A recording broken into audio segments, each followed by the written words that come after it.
Здравейте, приятели! В днешното видео ще разкажа малко повече за ето този дневен крем от серията Nutricential.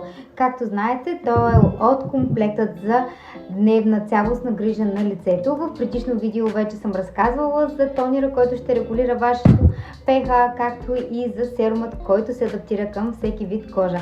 Сега е време да разкажем и за самия дневен крем и неговите съставки.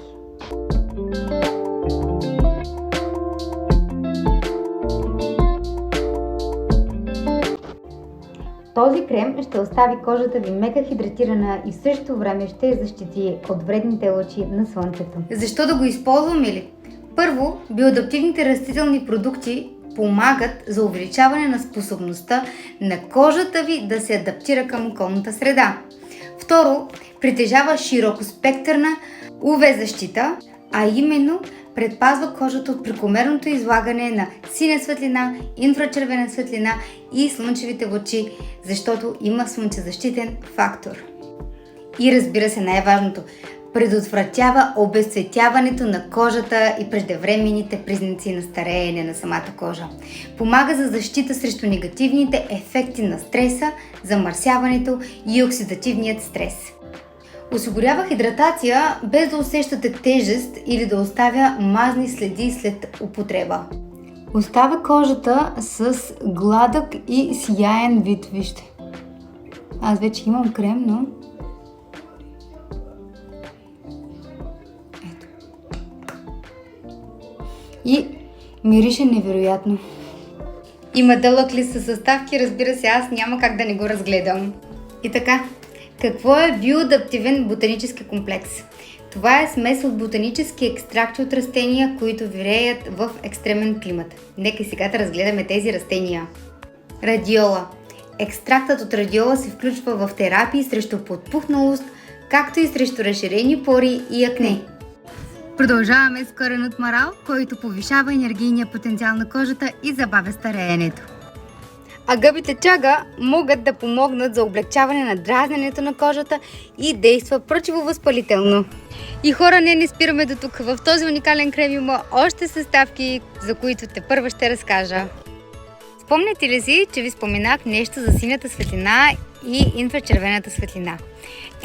Екстрактът от френски червен пипер осигурява антиоксидантна защита и действа като щит срещу синята светлина и инфрачервената светлина, за да защити кожата от неблагоприятните ефекти на прекомерното излагане на тези лъчи. Аз продължавам със съставките. Така, този крем съдържа още устойчиво събран бизаболол от дървото кендия, естествено извлечена съставка, произхождаща от Южна Америка, която успокоява и хидратира, тъй като помага за защита на кожата срещу неблагоприятните ефекти от излагането на ежедневните стресови фактори на околната среда, както в това да сте в парка и около вас да има прахоляк. Извинявам се за неправилното произношение на имената, но латинският ми още веднъж не ми е сила. Не съм учила биоботаника и не знам как се произнасят. До тук с извиненията, продължавам напред. Имаме още дериват на витамин Е – токоферил ацетат. Това е мощен антиоксидант, който предпазва от оксидативен стрес, причинен от факторите на околната среда. Аз отново съм извлекла най-важните според мен съставки в този продукт.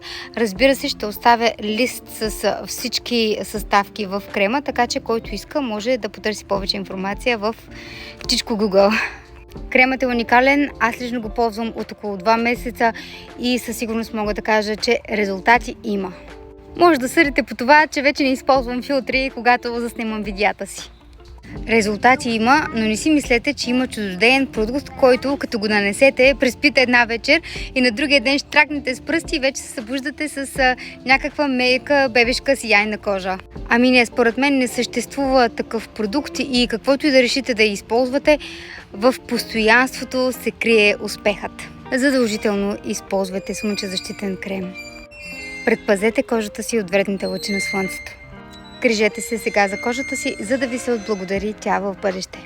Както казах в началото, този крем може да си го закупите отделно, а може да си го закупите и в комплект заедно с тонера от серията Nutricential и серумът. Може да си го купите и в комплект с LumiSpa, като комплектът се нарича LumiSpa Luxe и този комплект няма да бъде наличен на още дълго време, тъй като, знаете, старото LumiSpa ще бъде спряно от производство и ще остане само новото, по-модернизирано устройство. Надявам се да съм била полезна. Чао и до нови срещи!